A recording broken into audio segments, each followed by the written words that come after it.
I'm tired, bruh. Where were you last night? Did you watch the game? Which game? The rugby game. Finals, chief. When I was watching El Clasico. What is that now?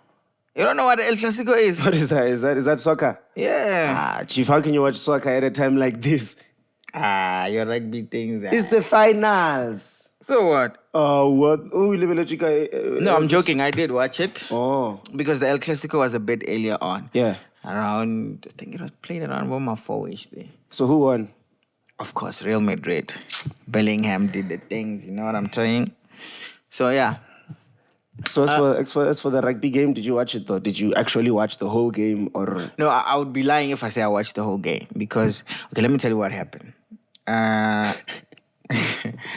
Left the house around 8. We decided to go to Mall of Africa. I wasn't alone. I was with the gents. Yeah. So we drove to Mall of Africa. Mall of Africa, we got there.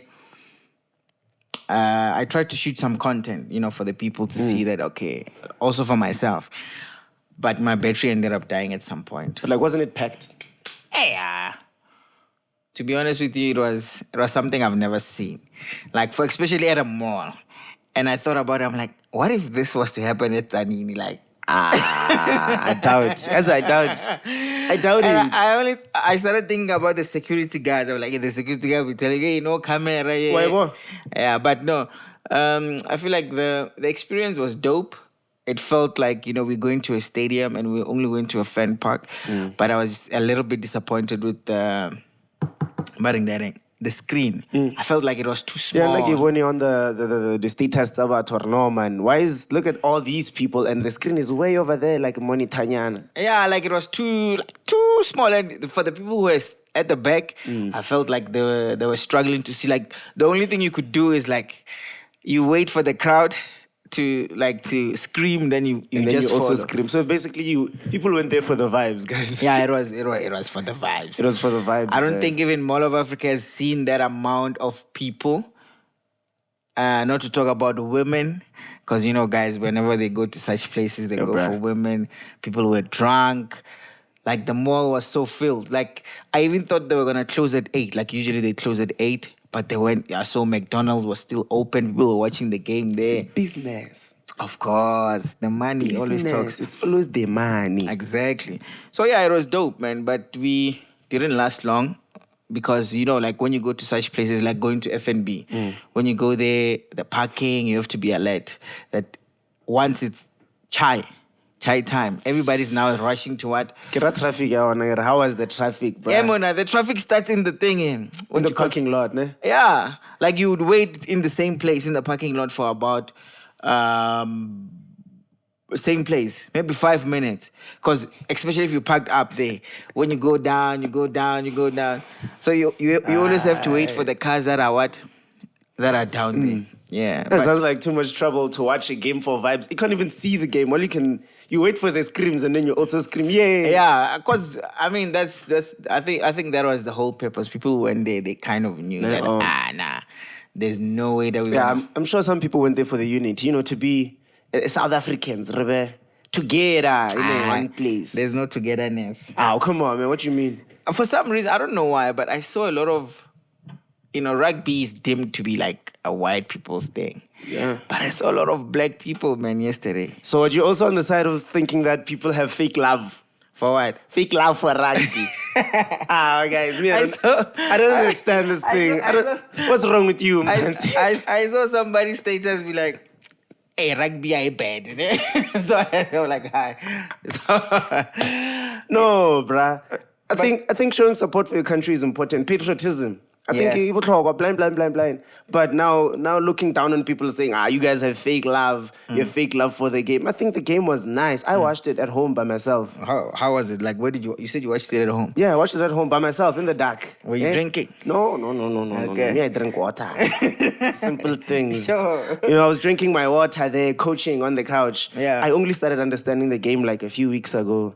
Yeah, I'm one of those people who I don't watch sports. I'm not a sports guy. Sure. But because I love my country and I want to be part of the winning team, I watched the game. And I watched the whole game and I loved it, So every detail there, it's It's an intense game. Something I learned is that rugby, unlike soccer, rugby is the only sport where you pretend to not be hurt. Oh yeah, Soccer, because you have to, you you have to man up all the time. Soccer, they dive. You touch him on the shoulder. Coach. Yeah. Rugby, that guy was bleeding for the whole game. Blood. Yeah, you have to man up for the whole game. Yeah, that's how it is. And like this other one guy, they hit him in the face. I don't know their names. Like I said, I'm not a sports guy. Don't come at me for this, guys. Yeah. This one guy, this from the All Blacks, he got hit in the nose with the shoulder. Mm-hmm.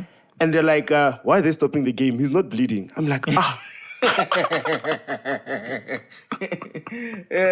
I'm like, yeah, so you must bleed. Yeah, like you need unless they must come and fetch you with an ambulance. Otherwise, the paramedics must come. You keep it going. But like another thing that I noticed about rugby is that it's so physical to a point where they get carried away. That's why they have to stop so many times. Yeah. And there's no extra time. Yeah. No such thing as extra time. Once it's 8, it's chai time. Once it's chai. Yeah. And when someone is hurt, everybody has to stop. But something I'm happy about is that we won. Go Baka! Yeah, we won. That's nice. But, when I looked at the people were wearing T-shirts and all of that, I felt like, why does it look like it's Kaizer Chiefs fans? What do you mean Kaizer Chiefs fans? I mean, I'm a Kaizer Chiefs fan, Sure. But we hardly win anything. So I felt like, nah. Something is not right. I felt like most of the people who were there supporting the game, it's Kaizer Chiefs fans. Because I don't think a Sundowns fan can wear, that... with the rugby shirt. Yeah, because it's more like the colors are similar to... Man, I think when you are interested, when you want to be part of the winning team, like I said, patriotism is a big deal now. Yeah. It's about showing love for your country. Yeah. And rugby seems to be one of the only things that, as a country, we represent it. Mm-hmm. We kill it very well. Yeah. Since what, 1995? What are the stats? You tell us about the stats. Yeah. Stats. Okay. Me, I know that South Africa has won 4 games, which is a world record. 4 games or 4 World Cups? 4 World Cups, sorry. 4 World Cups.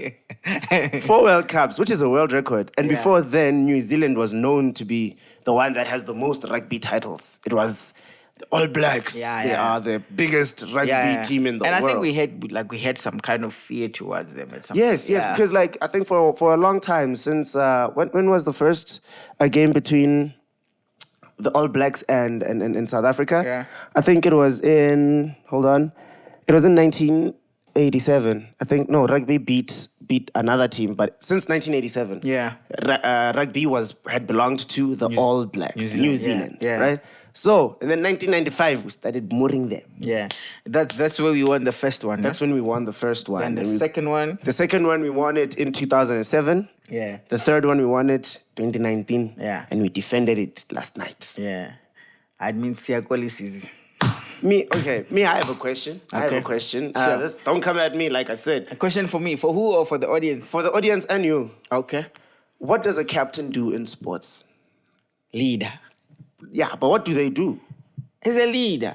Like lead what? Do they during practice, they're like, okay, so you are going to go around? Nah, not really. That's the coach's job, yes? Not really. As a captain, it's like a manager. Yeah. Okay. It's like a supervisor, a person who leads a team. Yeah. For whatever task you're given to end up being completed. So if we have a captain in the team, is somebody that, for an example, if there's a foul, the captain will run towards the referee. Oh, yeah. Yeah, and speak to the referee. Trying to really figure out if and the referee only allows the captain to speak to... Oh. Yeah. But I've seen in soccer, the players, any player can get upset.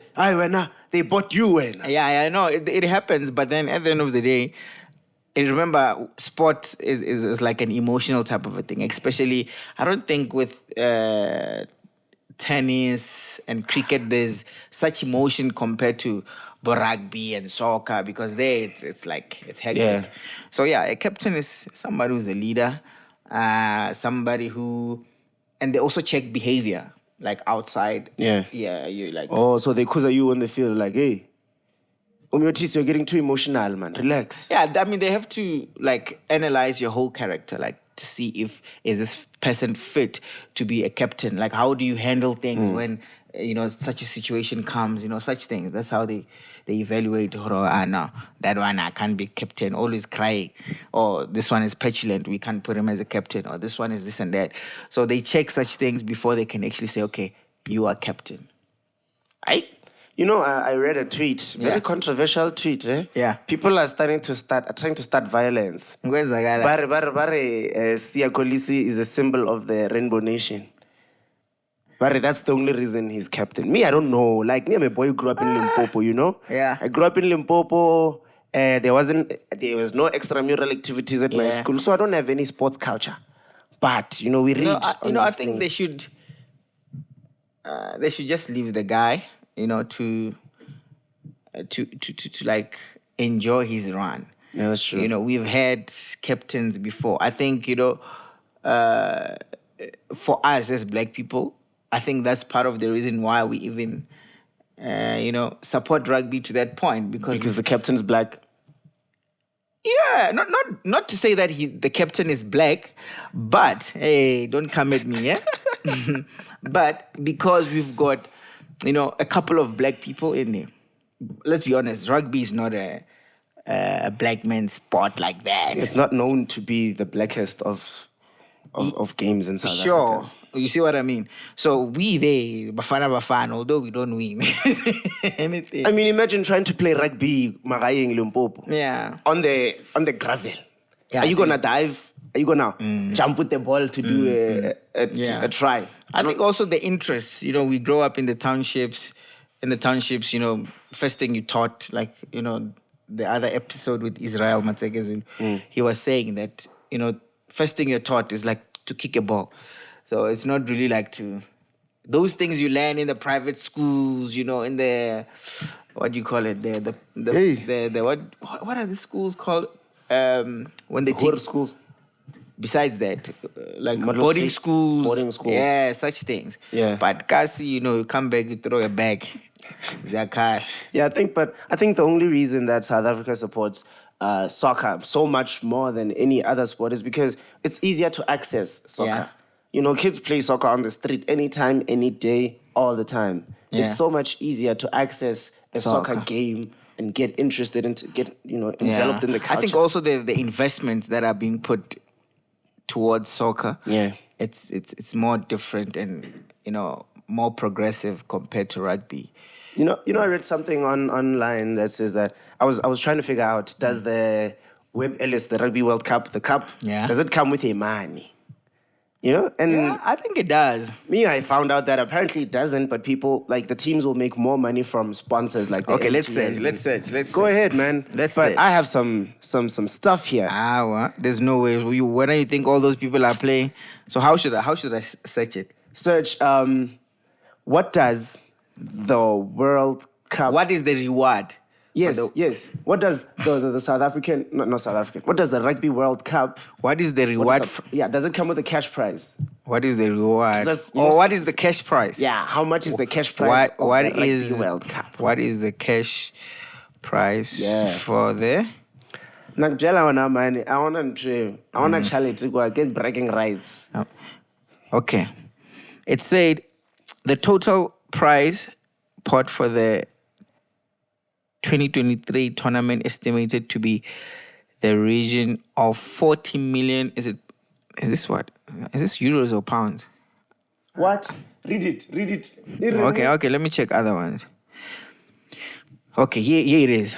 Okay. Unveiling Rugby World Cup cash prize money 2023. Sure. The champions prize money for the 2023 edition is a staggering $6 million, making it one of the most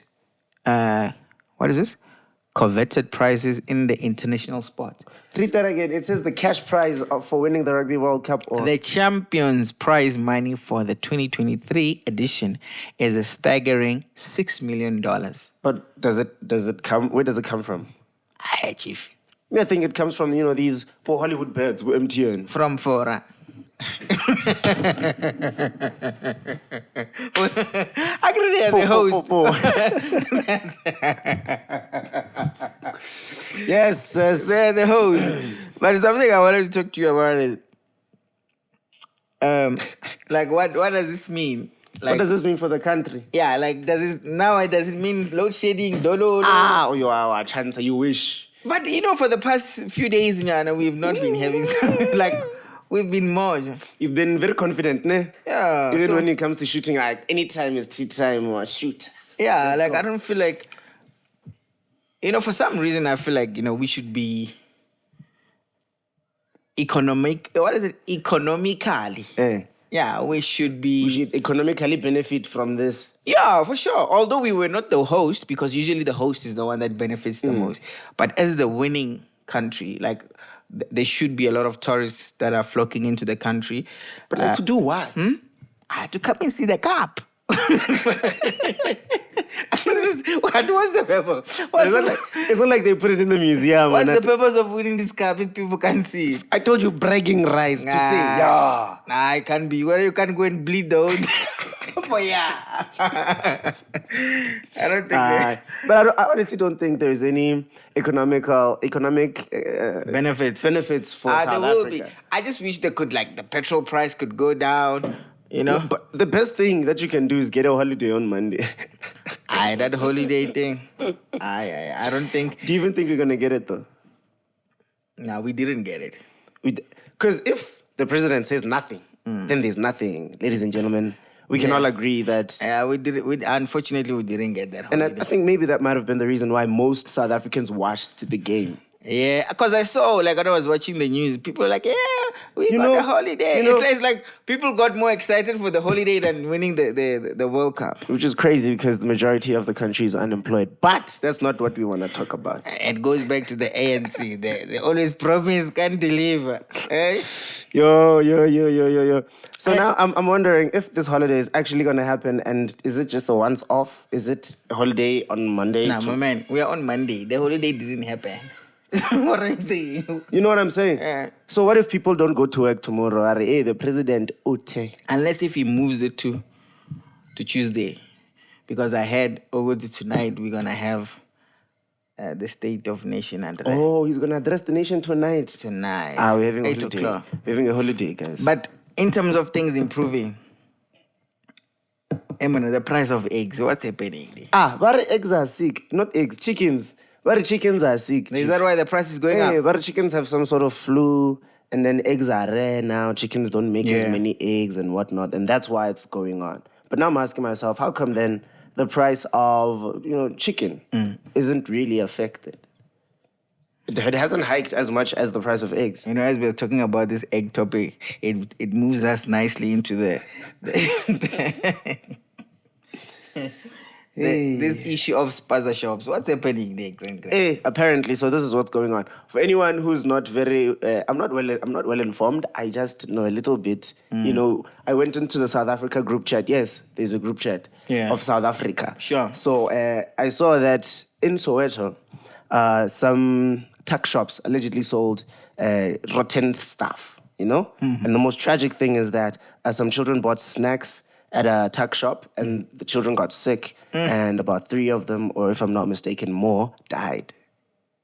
And that's what's happened. That's why there's such a big thing happening. Yeah. But another thing that just seems a bit counterintuitive of South Africans is that I saw some messages in group chats and all of this, and people are having meetings with these tuck shop owners, and they're doing this and that. And one community, I think it's in Artridgeville, had this thing where they spoke to the local tuck shop owners. They had a meeting. They said, no, you must go. Yeah. You're killing our children. Sure. Right? And I don't know, I think it didn't end well. So the tuck shop owners brought biscuits, bottles of water, and some cold drinks. And now, those tuck shops are not closed. Yeah. The people were fighting over the snacks. The biscuits. And I was embarrassed. I was embarrassed to watch that video. There was a guy there who was taking the video. I think he's part of Operation Dudula. Yeah, I saw that as well. Yeah, you were saying, Siyabonga, mabantwana bashunile kusho ukuthi bengeke siwathola ama biscuits. It's funny, but it's not funny, ladies and gentlemen. It's not. This is serious. I saw a certain clip of this other guy, like they were making, the Zimbas, the chips, different colors. Like they picked them on the floor. Like the height is serious.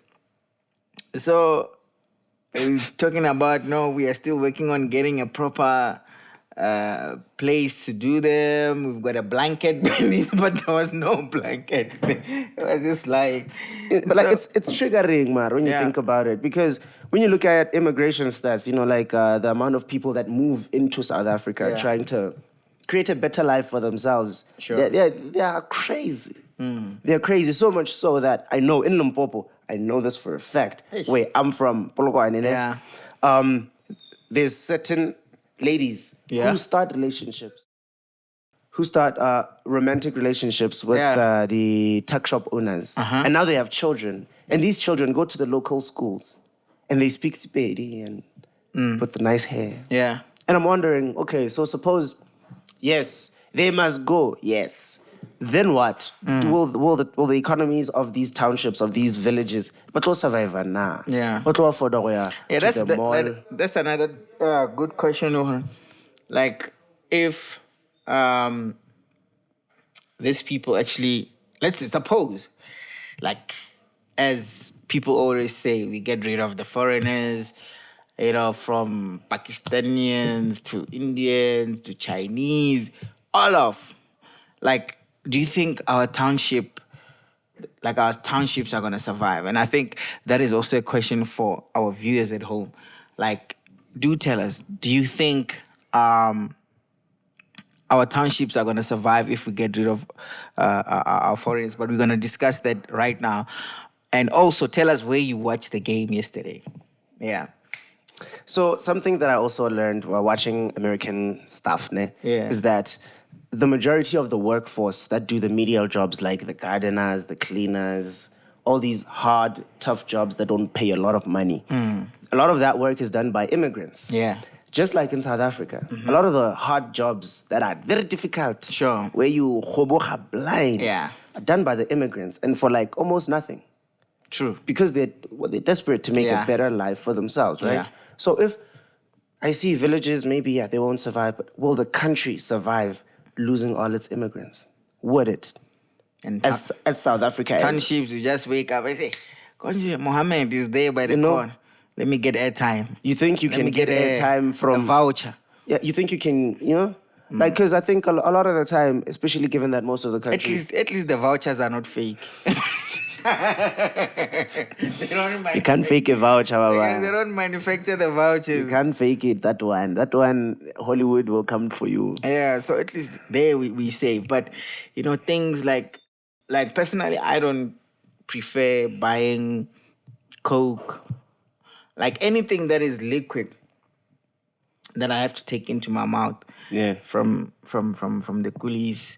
Even the Zimbas, I'm very choosy when it comes to it's very tough now, even buying bread, you start to be skeptical about everything. Yeah. The other day I made a skit. I was making skits, right? Yeah. Comedy skits. And I went to my local tuck shop to buy an apple to make a skit. Yeah. I think I saw it, yeah. I wasn't trying to eat this apple. I was trying to use it for a skit. But even when I made the skit, I noticed that this apple is nice on the outside, but rotten on the inside. But even at Woolworths, we get there. No, how often? Hey, Woolworths is going to come for Don't, hey. It's a joke, guys.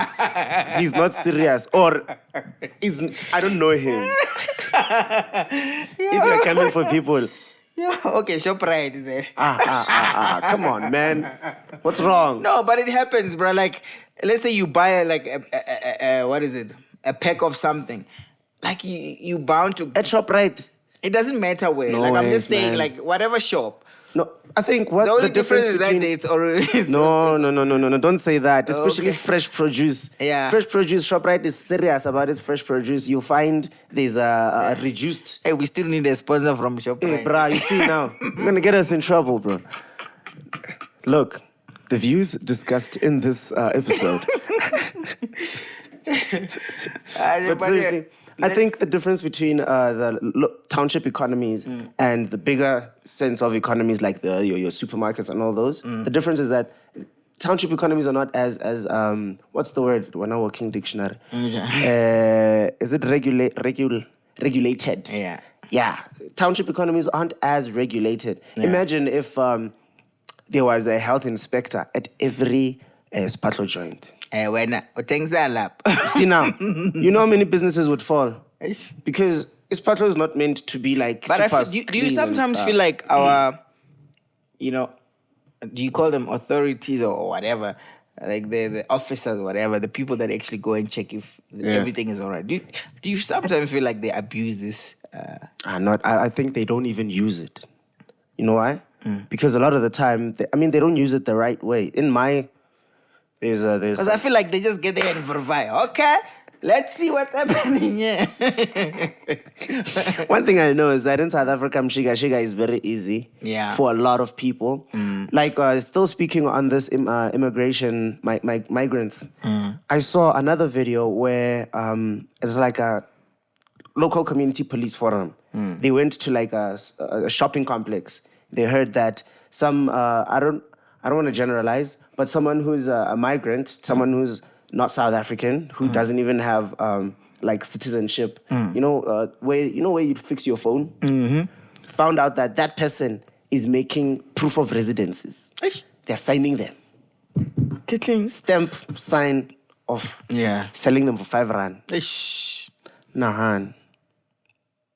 Yeah, as you said, Mshika is super simple in South Africa, which is something that makes me think that maybe, our authority figures aren't really exercising their power in the correct ways. But we don't want to get into that.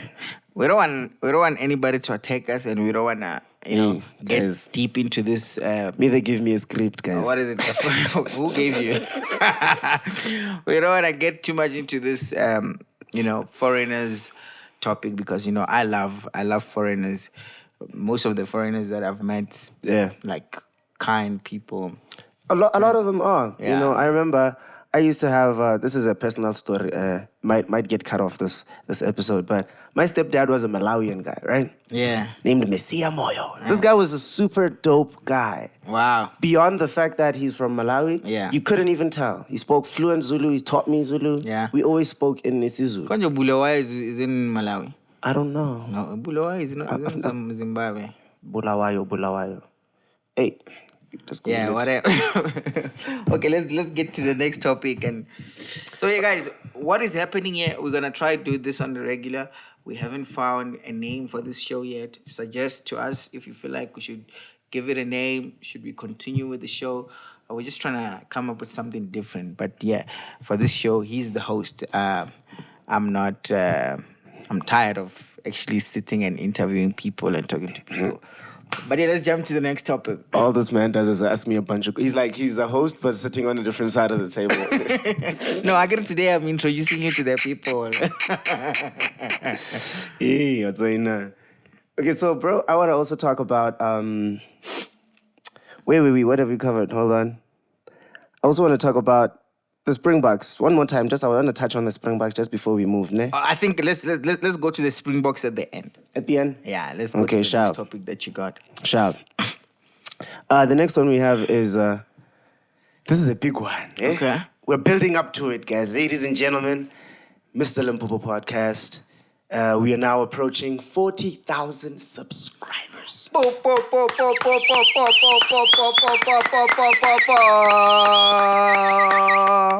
That's a big milestone. That is huge, bro. Yeah, it is. That is huge because I don't know, man. I've been on YouTube for so many years, my whole career. Yeah. I still haven't reached 1,000 subscribers, which goes to say that this shit is hard. Yeah, it is. It's not as easy as pop and place, No, it's not. But something that is a question that I've said that I would ask you is, 2 years later. Are you interviewing me or? I'm not interviewing you. I'm asking you a question. All right. It's a question, nah. 2 years later, from where you started the first episode, bad lighting, everything was bad. You're not even dressed nice. Yeah, this necklace didn't exist. I know. I always The hair. I was always rocking, my man. It's just 2 years later, Chief. Yeah. How does it feel, man? Like, is it still as hard as when you started? I think you get used to it, you know, and the fact that you constantly attracting new people. Yeah. Meaning you have to please different types of groups of people. Yeah, that's true. You know, as when it started, it was limpopo.podcast, you know, and then it now moved and became a national sort of a treasure. Yeah. So now you catering to almost the whole country. So there's certain people who are used to a certain standard of podcasting. They're used to a certain standard of questioning. So they sort of expect the same, you know. But in terms of what is it?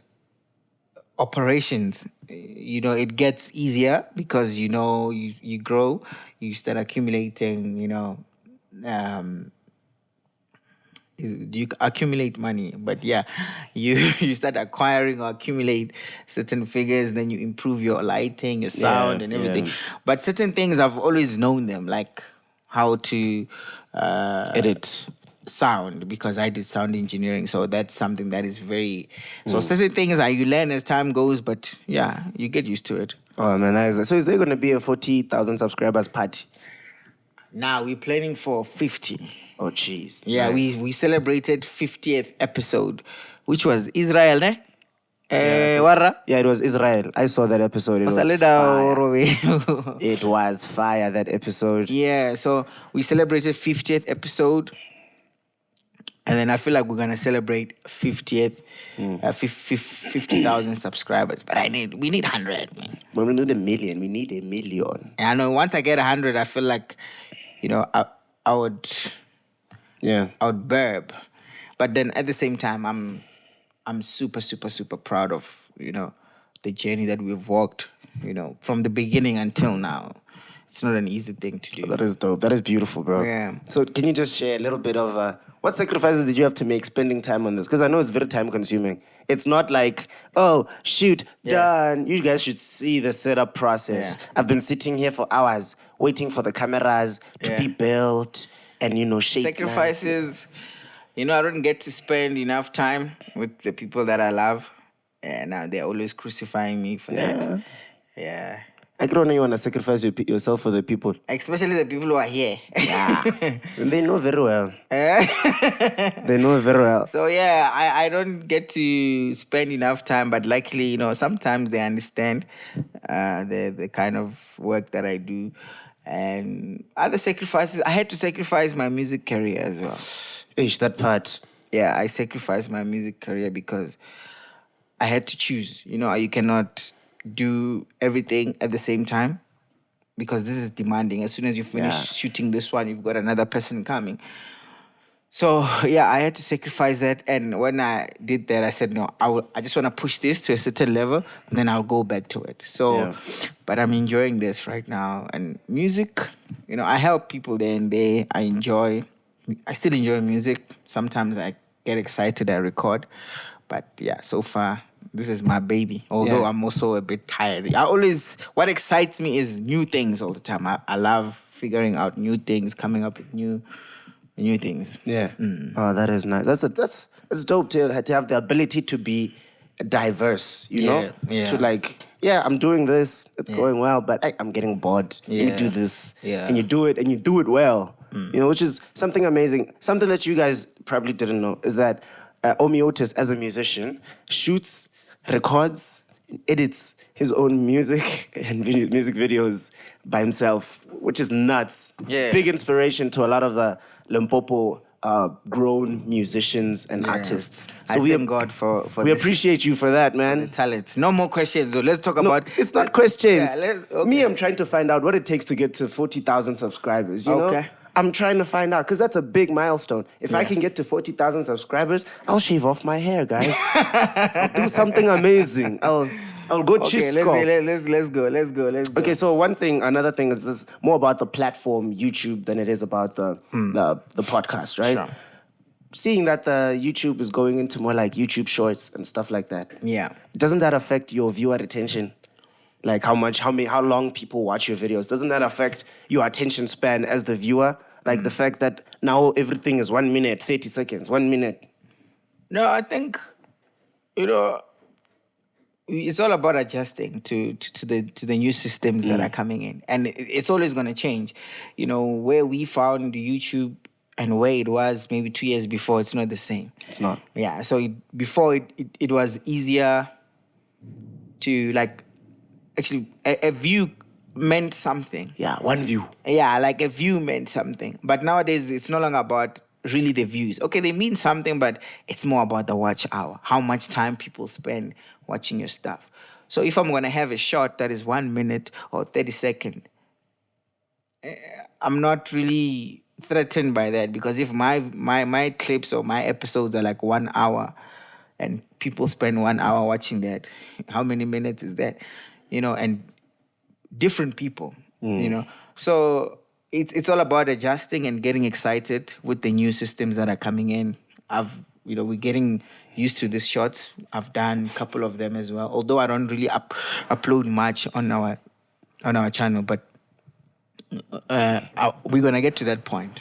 Yeah, but I'm not threatened, or I feel maybe like YouTube shorts they actually also pay you for those YouTube shorts. Yeah, but they pay you only if you're monetized. And to get monetized, you must have what and what not. Yeah. What. Something that I'm worried about, I'm concerned about, especially for big brands such as limpopo.podcast, is what would happen if, God forbid, YouTube was to go bankrupt, would go down as a platform.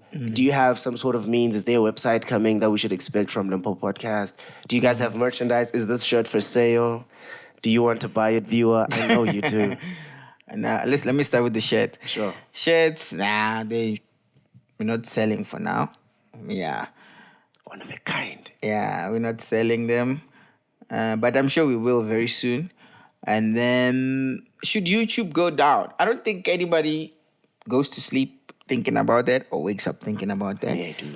Because, although like those platforms, like they've got, you need to think about how much traffic and how much people depend on those platforms. It's like there was a time when WhatsApp, Facebook, blah, blah, blah, blah, Instagram went down. Yeah. Like everything stopped moving. Yeah. And it was such a fuss for a lot of people. So you get to see, like, economically, like those platforms, they've got the world. Yeah. Like everything now, it's digital, it's electronic. We forever on our phones and so forth. So, and speaking of podcasting and YouTube, like a lot of people have moved away from, like, your standard radio, your standard TV. Like, people don't care about that anymore. Everything is on our phones nowadays. We just get on your phone, everything is there. Like, from music videos. So it's not just about podcasting. It's about different things. It's about music videos. It's about news. It's about podcasts. It's about bloggers. It's about fashion. It's about a lot of things. But as a 45-year-old man who grew up in Limpopo, what can you say that living in the age of the internet, is it better? Is it worse? Is it easier? Is it harder? Because look at how much time we spend on our phones. We are literally always distracted. Do you think like future generations will have a sense of mental peace? Will they have time? I know you know yourself, and I know you are well aware of your capabilities. And I believe to some extent so am I. But yeah, I'm not 45 like you. Yeah. I'm very young. Yeah. And I'm having a hard time. And when you say 45, this man is lifting me. He's literally lifting me. 45, but I'm still far from there. But I feel like, I didn't want us to dive too much into this topic because it could drag and I want us to save some time for, we'll talk about it some other time as a topic as well. But, it's a cycle, man. Like, things keep on changing. Yeah. And obviously when it changes, it kicks out those who are not ready for it. And that's it. New people are being born every day. Those are the people that will carry the technology forward or whatsoever. But there are certain things our mothers, they are no longer doing. Or they are no longer I don't know. On Limpopo podcast, right? No. Wait, no, I'm just saying it has a follow-up. It has a follow-up. Okay. So we are talking English on Limpopo podcast. Do you think our children will know their home language, Marole village? Are we still on the 40,000? It's a topic. It's Limpopo podcast, bro. It's still on the 40,000. Okay. You know why? I'm trying to get into, yes, they will know their language, but where will they learn it if a channel called Limpopo podcast is talking? Okay. Like even this? when the podcast started, I always said nobody's restricted. Or I remember those first episodes. Yeah, like nobody's restricted to speak English. Use whatever you want to use, as long as we understand one another, right? That's the first thing. The reason why I use English all the time is because I'm fully aware that there's different types of people who watch the program. Yes, it's Limpopo podcast, but it's not only watched by people from Limpopo. Yeah, that's true. So what happens now when they have to watch what's happening? You find people saying, "Hey, put subtitles and so forth." Ish. You see, Subtitles and that's is a huge job. You have to employ somebody for that, and we are not at that level where you can employ somebody who's going to be doing subtitles and so forth and so forth. So, but to simplify it, it's for everybody. English, it's a Yeah, we are all colonized, ladies and gentlemen. English it's not even about being colonized. What is it about? It's about understanding. Yeah. Somebody who's in Paris, somebody who's in England, somebody. That is one language. We cannot run away from that. That's true. It's one language that most of us understand. Not to say we diminish other languages. No, they're still very important. So do not crucify some of us for, Working dictionary. Man, let's close. Wait. I have one more question, I think. Is it a question? It's more like what do you think of? And yeah, guys, keep on subscribing. Let's get to that 40,000 subscribers. Let's get to that 40,000. Please. Komota's episode is following after this one. But I'm sure, like what, 200 away? Yeah, 200 away. Yeah, you get 200 new subscribers per episode, bro. What's the next one? Wachaba. Ngayo wachaba. It was, I wanted to go back to the Springboks. Yeah, let's make it short. Okay. Yeah. What do you think of people like Prince Kaybee, Penuel? Hey. Such people who are... Okay, look, I saw Penuel's video, right? Yeah, we saw Penuel's video. They're I understand where he's trending coming on Twitter. from. Yeah. Prince Kaybee as well. Yeah, I understand where... I don't know about Prince Kaybee. I understand where Penuel is coming from. Yeah, because, he's from an older generation and he's had some experiences. And he played rugby as And he well. played rugby, you know, that he's had some experiences that made him... that sort of shaped his view, right? Me, as an ignorant... uninformed South African who just wants to be part of a winning country. What do you think of now calling anyone who is interested in, who supports the Springboks wholeheartedly, calling them a fake fan? What do you think of that? Do you think that it sits? Do you think it applies? Do you think it's somebody who supports the Springboks or All Blacks? Springboks. So, for example, someone who's so informed will say, okay, yeah, you support the Springboks, but the Springboks are basically pre-freedom team. They are a pre-freedom brand. Yeah. Their values and core owners and all of that are based within the before pre. Hey, Sukhoa. Talking dictionary. Yeah, put it in spade. Maybe it will make sense. No. For the children. The whole point of what I'm saying is that a lot of the people believe that a lot of the people who are so informed in all of this stuff, trying to educate us, in an attempt to educate us, end up sounding like... stepping on other people's toes, like they refuse to be more progressive. Yeah. Or to accept what's happening. Okay, now I'm going to put it in my own way. Sure. Because I put those two because I saw it trending. Prince Kaybee, Penuel, supporting the All Blacks, New Zealand. There's nothing wrong. I mean, South Africa, speaking of soccer, I support Portugal, because I want to, I will support myself. I don't usually watch South African football, but I do when it's time, like big teams are playing. But I'm so invested into the Premier League, La Liga, blah, blah, blah, blah, blah. So it's not a bad thing for one to support, a foreign team. Remember, okay, what happens if South Africa went out? I guess somebody who loves rugby still has to support the tournament. They have to support something. Yeah, you know what I mean? So, I don't think sometimes we should take these things that personal, and sometimes people do it for attention. Sometimes people do it because really they love those teams. And I saw somebody saying, we actually won the World Cup with penalties. There was no try. Yeah. There was just one man kicking, So, but you look at how they won as well. This is a little bit out of topic, but you look at how they won. All the time they were winning with 1 point. It was scary. Yeah, so it's for me, I feel like it's a bit strategic. It's not even luck. It's strategic. They know how to manage the game. You know what I mean?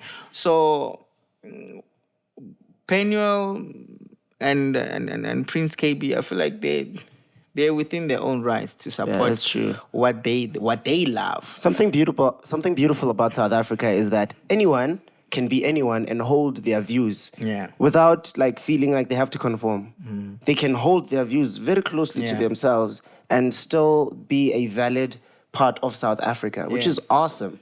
But I think it's a beautiful thing. What's this? They should Bafana. I feel like they should learn from what has been happening, man. Like but you must see what other kids are doing for their country. It could be so beautiful if we could have a balanced type of thing. Like rugby, we support it the same way. Because people are now because there's no thingy by there's no point. They feel like there's no point to support Bafana. Let us just all go for rugby, No, I'm just saying Bafana had a chance in 2010. The World Cup came. No, we get too excited. We are traumatized. The focus is not there. Bafana has traumatized us. Nah, the focus. Don't come for me. We're never going to close. No, I'm just saying, you are a football guy, ne? Yeah. Might as well touch this. Lodge. Yeah. Wasn't he one of the best soccer players we had that even had a song about him? Yeah. Where is he at now? Hasn't he fallen off? That's a topic for another day. So, okay, one last question. Okay. In a game between Spain and South Africa, who do you bet your money on? For what, soccer? Yeah. Come on. Come on. All right, guys. We've tried to give you a different episode. This is limpopo podcast. Don't forget to subscribe. We love you so much. Look out for that episode with Skomota. It's on the way. I'm with my boy, Jason. Peace. Washa.